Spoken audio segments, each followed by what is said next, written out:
தனக்கு உவமை இல்லாதான் தாழ் போற்றி.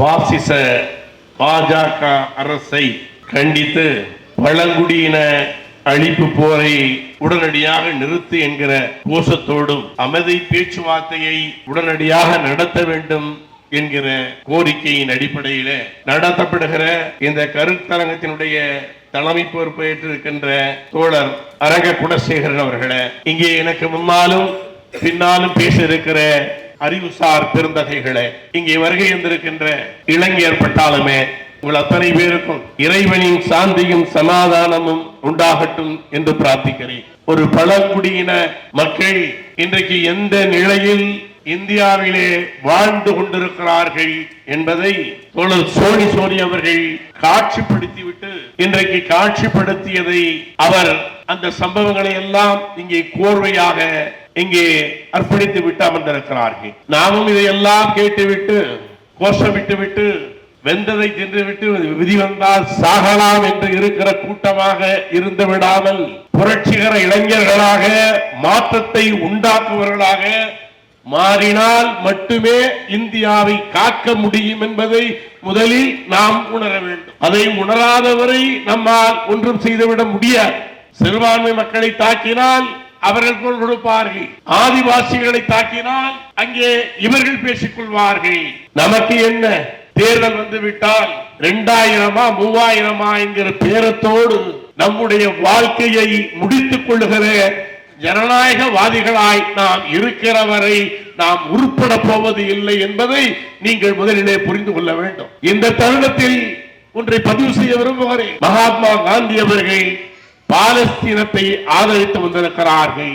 அந்த பாலஸ்தீனத்தில் காசாவில் 55,000 பெண்களையும் இளைஞர்களையும் குழந்தைகளையும் கொண்டிருக்கிறார்கள்.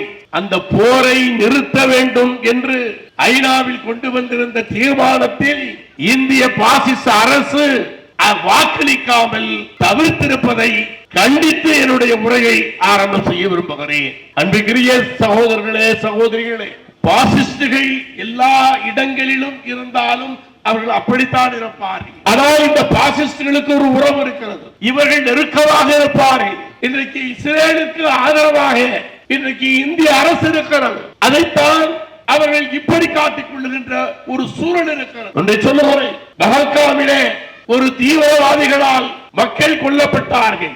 கண்டிக்கிறோம். அந்த தீவிரவாதிகள் அவர்களை தூக்கிலிட வேண்டும் என்று சொல்லுகிறோம். ஆனால் இதுவரை அவர்கள் யார் என்று இந்திய அரசால் அடையாளப்படுத்தப்படவில்லை. அதை ஞாபகத்திலே வைத்துக் கொள்ளுங்கள். பஹல்காம் 40 நிமிடங்கள் குதிரையிலே மட்டும்தான் பயணிக்க முடியும். கால்நடையிலாய் கூட போக முடியாது. குதிரை ஓட்டி வருகிற காஷ்மீரிகள் நடந்து வருவார்கள். நாம் குதிரையில் மட்டும்தான் பயணிக்க முடியும். ஏறக்குறைய 40 - 45 நிமிடங்கள் பயணிக்கணும். பயணித்தால்தான் அந்த இடத்துக்கு போக முடியும். அப்படி பயணித்து வந்திருக்கிறார்கள். அதற்கு பிறகு இங்கே ஒரு அரை மணி நேரமாவது குறைந்தது இருந்து இந்த செயலை செய்திருக்கிறார்கள். அதற்கு பிறகு 45 நிமிடம் குதிரையிலே பயணித்து அவர்கள் அந்த பஹல்காம் இடத்தை விட்டு அவர்கள் சென்றிருக்கிறார்கள். இந்திய ராணுவம், அங்கே இருக்கிற இந்திய ராணுவம் எப்படி அங்கே இந்திய ராணுவம் குவிக்கப்பட்டிருக்கிறது. அங்கே இந்திய ராணுவத்தை நீங்கள் போனால் அங்கே காவலர்களை பார்க்க முடியாது. முழுக்க முழுக்க இந்திய ராணுவம் தான். கடைவீதிகளிலே மட்டுமல்ல, போகிற வழிகளில் இருப்பார்கள், வாகனங்களிலே மட்டும் வருவார்கள்.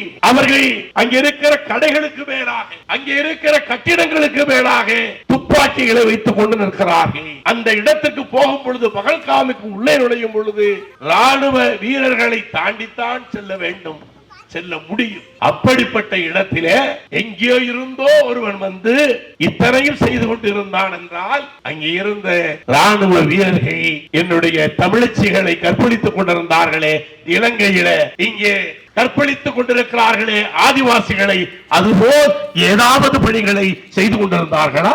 அப்படி என்றால் அவர்களாலே அங்கே அவர்களை பிடிக்க முடியாது என்றால், உங்களுக்கு அங்கே சேட்டலைட் இருக்கிறது, சேட்டலைட் தொலைபேசி தந்திருக்கிறார்கள். இத்தனையும் இருந்து அவர்கள் தவற விட்டிருக்கிறார்கள். இங்கே பாருங்கள், இஸ்ரேலில 2 நாட்களுக்கு முன்னால் அவருடைய பிரதமருக்கு எதிராக ஒரு நம்பிக்கையில்லா தீர்மானத்தை கொண்டு வர இருந்தார்கள் பாராளுமன்றத்திலே. அந்த நாளை தான் அவன் தேர்வு செய்கிறான். ஈரானை அடிப்பதற்காக. ஏனென்றால் அதை செய்தால் இங்கே நம்பிக்கையில்லா தீர்மானம் வர முடியாது. அதைத்தான் அவன் தேர்வு செய்கிறான். அதுபோல வக்பு சட்டத்தை கொண்டு வருகிறார்கள். இந்தியாவெங்கும் போராட்டம் நடக்கிறது. அங்கே மேற்கு வங்கத்தில் 3 பேர் கொல்லப்படுகிறார்கள். நீதிமன்றங்களும் எதிரான கேள்விகளை கேட்க ஆரம்பித்து விட்டது. திசை திருப்ப இந்த நிகழ்வு நடந்திருக்கிறதாக சந்தேகப்படுகிறார்களா இல்லையா என்பதையும் நீங்கள் உணர வேண்டும் சொன்னார்கள். சதாசிவர் அமித்ஷாவும் மோடியும் சிறையில் இருக்க வேண்டும் என்று. அமித்ஷா சிறையில் இருந்தவரை காத்தவரே உங்கள் மாவட்டத்தை சேர்ந்தவர் தானே ஐயா. அவருக்கு ஆளுநர் பதவியை லஞ்சமாக கொடுத்து அவரை விடுதலை வாங்கி சதாசிவம் இன்றைக்கு அவர்தான் இவரை விடுதலை செய்தார்.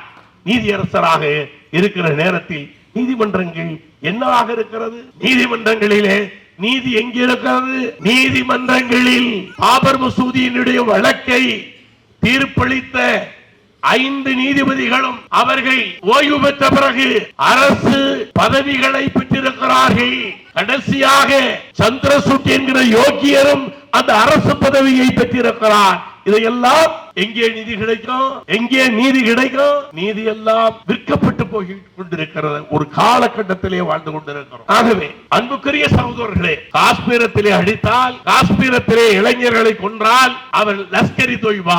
இந்த சம்பவத்திற்கு பிறகு 1000க்கு மேற்பட்ட காஷ்மீர் இளைஞர்களை காவல்துறையினர் பிடித்து, ராணுவம் பிடித்து, அவர்களோடு துப்பாக்கியை வைத்து போட்டோ எடுத்து அவர்களை பிரசுரிக்கிறார்கள். அதிலே ஒருவர் நான் இப்படியெல்லாம் போட்டோ எடுத்து நிழல் படம் எடுத்து என்னை போட்டிருக்கிறார் என்று சொன்னார். அவர் வெளியிட்டிருந்தார். 2 நாளைக்கு பிறகு அவர் லஷ்கர் தொய்பா தீவிரவாதி என்று கொல்லப்பட்டிருக்கிறார். அதைத்தான் இங்கே ஆதிவாசிகளுக்கு நடந்து கொண்டிருக்கிறது. காஷ்மீரத்தில் என்ன நடக்கிறதோ அதுதான் இங்கே வடகிழக்கு மாநிலங்களிலேயும் ஏனைய பகுதிகளிலும் நடந்து கொண்டிருப்பதை நாம் பார்த்துக் கொண்டிருக்கிறோம். ஆகவே அன்புக்குரிய சகோதரர்களே, இங்கே கொன்றால் மாவோயிஸ்டுகள், அங்கே கொன்றால் லஷ்கர் தொய்பாக்கள். ஆகவே இவர்கள் அடையாளப்படுத்துவதற்காக, இவர்கள் போராடுகிற மக்களை ஒடுக்குவதற்காக, இன்றைக்கு போராடுகிற மக்களுடைய உரிமைகளை நசுக்குவதற்காக இன்றைக்கு சட்டங்களை இவர்கள் ஆயுதங்களாக பயன்படுத்திக் கொண்டிருக்கிறார்கள்.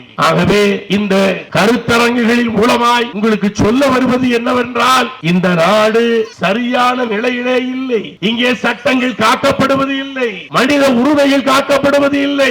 இங்கே போலி என்கவுண்டர்கள் நடக்கிறது. நான் நம்முடைய தமிழக காவல்துறை இயக்குநருக்கு ஒரு கடிதம் அனுப்பினேன். எத்தனை என்கவுண்டர்கள் நடந்திருக்கிறது, நீங்கள் பல பேரை சுட்டுக் கொண்டிருக்கிறீர்கள், அதற்குரிய பட்டியல் தர வேண்டும் என்று கேட்கும் பொழுது வட சென்னையில இருந்து மட்டும் என்ன தருகிறார்கள்? என்கவுண்டரே ஒண்ணு கூட இங்க நடக்கல, எதுவுமே என்கவுண்டர் இல்ல. ஆம்ஸ்ட்ராங்குடைய அந்த சம்பவத்திற்கு பிறகு காவல்துறையால் சரண்டர் செய்யப்பட்டவர், அவரை கொண்டு போய் ஆயுதங்களை எடுத்து வருவதாக சொல்லி அவர் இவர்களை துப்பாக்கியால் சுட போகும் பொழுது அவரை துப்பாக்கியால் சுட்டு என்கவுண்டர் பண்ணோம் என்று சொல்லுகிறார்கள். ஆகவே ஆட்சியாளர்கள் இன்றைக்கு இப்படித்தான் இருக்கிறார்கள். ஆகவே அன்புக்குரிய சகோதரர்களே, இந்த நாட்டில் உரிமைகளும் இந்த நாட்டினுடைய மக்களினுடைய ஏனைய நம்முடைய கோரிக்கைகளையும் நான் வைப்பது யாரிடத்தில் என்றால் ஆங்கிலேயர்களிடத்திலே அல்ல, அவர்களை விட மோசமான அயோக்கியரிடத்திலே வைத்துக் கொண்டிருக்கிறோம். நாம் வைத்துக் கொண்டிருப்பது குற்றவாளிகளிடத்திலே. நாம் குற்றவாளிகளிடத்திலே நீதி கேட்கிறோம்.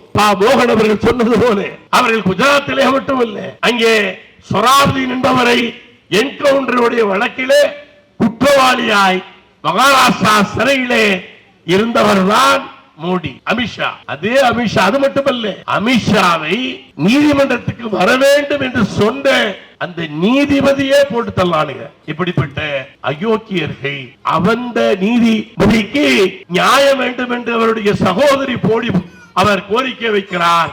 அப்பொழுது மாண்புமிகு தீபக் மிஸ்ரா அவர்கள் இருக்கிறார்கள், இந்த வழக்கை தள்ளுபடி செய்கிறார். இதுதான் இந்தியாவினுடைய நீதிமன்றங்களுடைய அவல நிலையாக இருக்கிறது என்பதை நாம் உணர்ந்து கொள்ள வேண்டும். ஆகவே அன்புக்குரிய தோழர்களே, இருந்தது போதும், எழுங்கள்.